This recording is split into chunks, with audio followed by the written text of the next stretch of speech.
This is TWiT.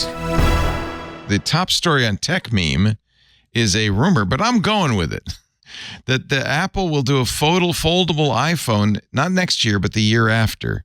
And it will be like the Galaxy Flip. It'll be a top-down foldable, not an open book foldable. Yeah. This is from Digitimes. Yeah, they're quoting a story that was broken by the Information this morning, and we've been looking at reviews about a folding iPhone for a long time now. So this is not necessarily new. What's new is that they're reporting that actually now there's like an internal code name for it, which suggests that it's not just something they're playing with or working on. It's this is a sign they're actually putting into production because they need that formal sort of infrastructure to start like actually putting out bids for screens, putting out bids for components, and scheduling manufacturing. I like this idea. So we could be seeing one in a couple of years. Yeah. It's my favorite folding phone is the Galaxy Flip, not the Fold, because it flips open, and so it's just, so essentially what you're going to get is an iPhone folded in half. You know what? I love the idea of the Galaxy Fold. I love the idea of a phone that folds out into an iPad Mini. But Apple is all about product design, okay? And they're all the things that they could do with a folding phone. The idea of a form that is almost like an Apple Watch when it's folded, because it'll have an external screen and external cameras. But when you open it up, it becomes just a standard iPhone. I'm really looking forward to seeing what they could do with that. Motorola has done amazing things with design there. Samsung has done amazing things. Oppo, pretty much everyone who's done something with this has found a twist to put on it. So it's super exciting to think about what Apple would do about it. Also, although I would love to have again an iPhone that folds out into an iPad Mini, I would much rather have an iPad Mini and aside from a regular phone. So at least this indicates that maybe that doesn't mean that Apple is not updating the iPad Mini because they know they're going to be getting rid of it with this new folding tablet-size iPhone. So because this rumor is saying that no, it's going to be a really, really teensy compact little Apple Watch Maximus that turns into an iPhone instead of an iPhone that turns into an iPad.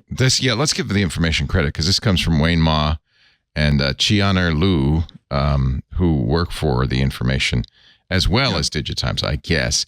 They also point out Apple is known to cancel products late in their development, so no guarantee. But apparently they are working on it, and they've given it a name and all of that, or a number. You know, I still just feel like, I think Apple did the right thing by waiting for a little while. I saw a Flip. A friend of mine has a Flip, and the coolest thing about it was, hanging up is snapping it shut. Yeah. You gotta be careful. You can't be too aggressive. I know, but that I was like, okay, I like that.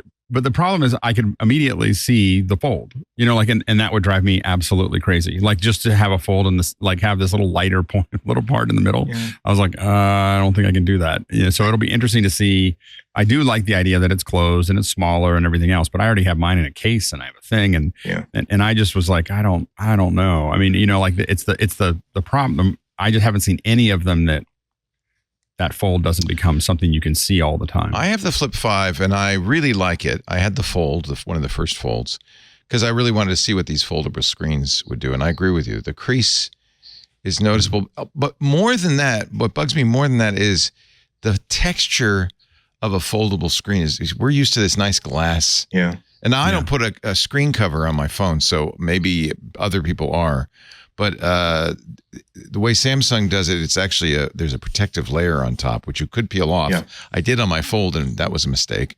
So you leave that on, but it feels a little bit almost like grabs your fingers, almost like it's rubber a little bit. It's not a pleasant. Well, the newest, I finally got a chance to get my hands on the new Samsungs. They've really come a long way. It really does. At least the Fold, I didn't get to get my hands on the Flip, but the Fold, it really feels as though this is the fourth or fifth generation of a new platform. It feels like a regular phone. There is a kind of a crease, but you kind of have to look for it. And I'm convinced that Apple wouldn't put this into production if they didn't feel as though they either had a way of mitigating that via a better hinge design, or B, they're just going to make it so compelling overall that you're going to say, okay, so what if there's like a little crease that I might be able to notice? I'm just thinking about the idea of the number of times you take a phone out of your pocket to do one thing and then put it back in. Imagine having a half-sized iPhone where the screen is not just giving you the time and giving you a notification, but it can actually be an active widget where it says, oh, the thing that you wanted to do, here it is, press this button, action this, turn on the lights, and then put it back in your pocket. The idea of I'm losing my desire for an Apple Watch or a smartwatch, but I'm starting to get into the idea of like an Apple Pocket Watch. Again, something that is like large enough to give a better experience. Only Andy Ihnatko would want an Apple Pocket Watch. Yeah. That's very handy. I have yet to find this at all compelling in any sense other than it exists because novelty. Because here's my problem with it. When you fold it in half, it's thicker. And so now I've got this thick thing I have to store in a pocket. Or it's not as if recognizes that. In fact, the Wayne Ma story in the information says Apple designers have previously mandated a foldable iPhone should be half as thin as the current iPhone model, so it won't be too thick when shut. So they agree with you. It has to be. Otherwise, it just feels like a wedge. Remember when we used to have foldable? Let's do that again. Yeah. And the way that they've either you fold it in half and it looks like a cyborg hot dog, in which case I'm not trying to stick that in my pocket. Let me lend you the Flip 5. Show title. Would you like to try it for a while? Just to see? I'll try it. Here's why I like it. It is thicker.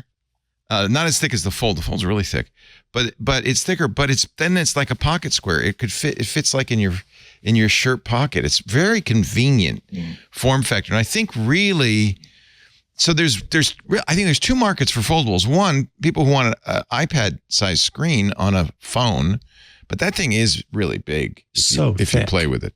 And then the second one is, I think, a larger market. We'll see. I don't know. Samsung doesn't release figures, but I think a larger market for a pocket square.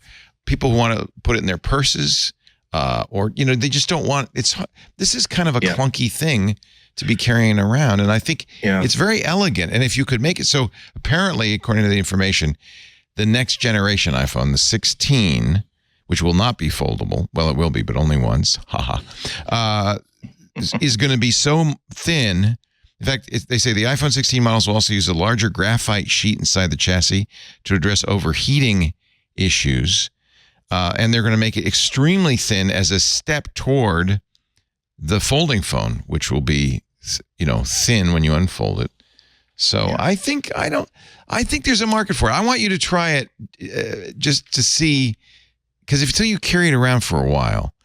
Yeah, I can't know until. Yeah, the form factor is good. I still agree with you. The screen and the crease and all that.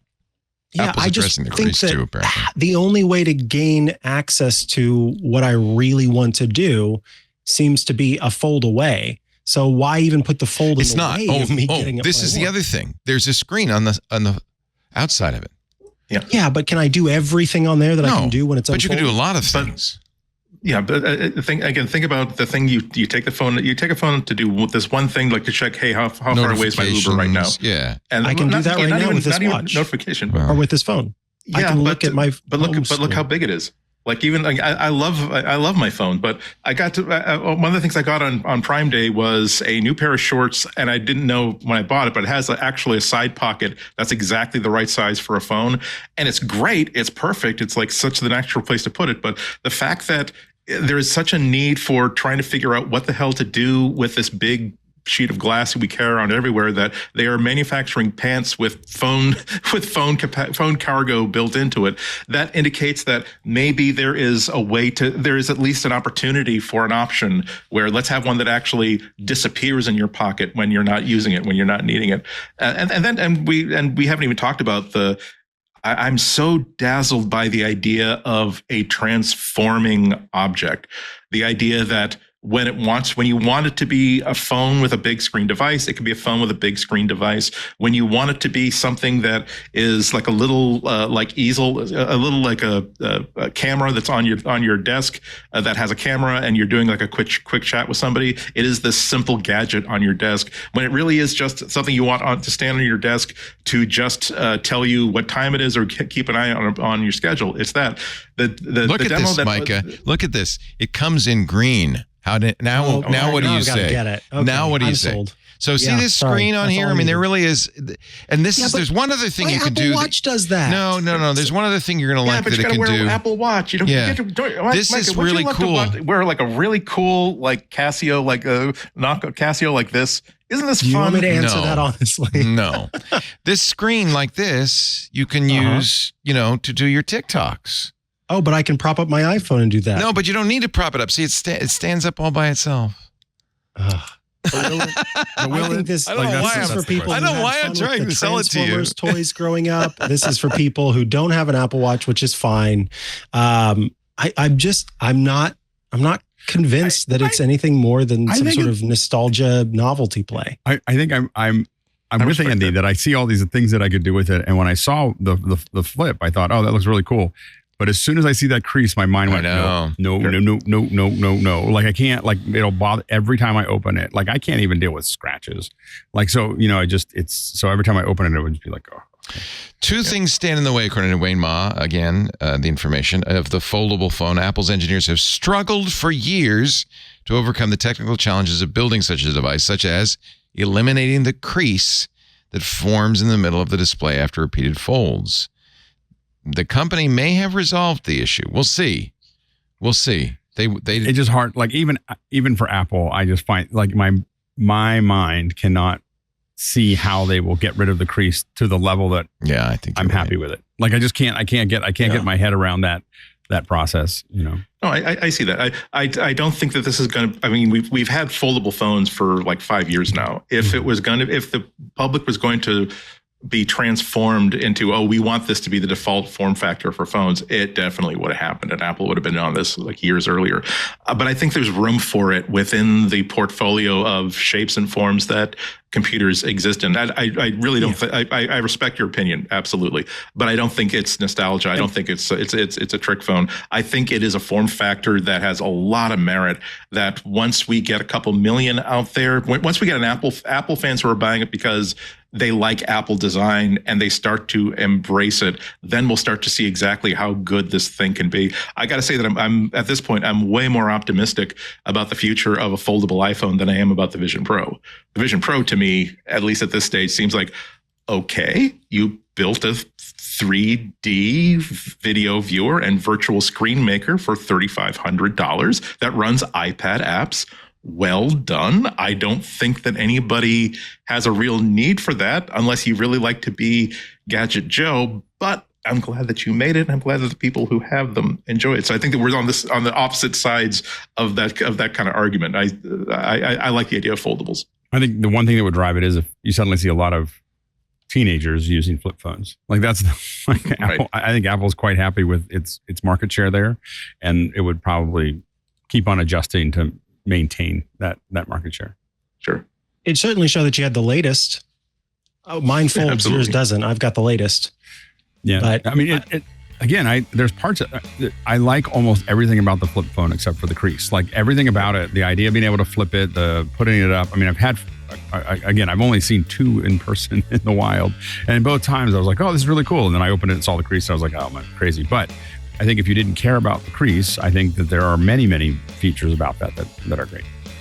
Hey, it's Leo Laporte. If you enjoyed this little snippet of our programming, make sure you check out the full MacBreak Weekly. The link is right down there.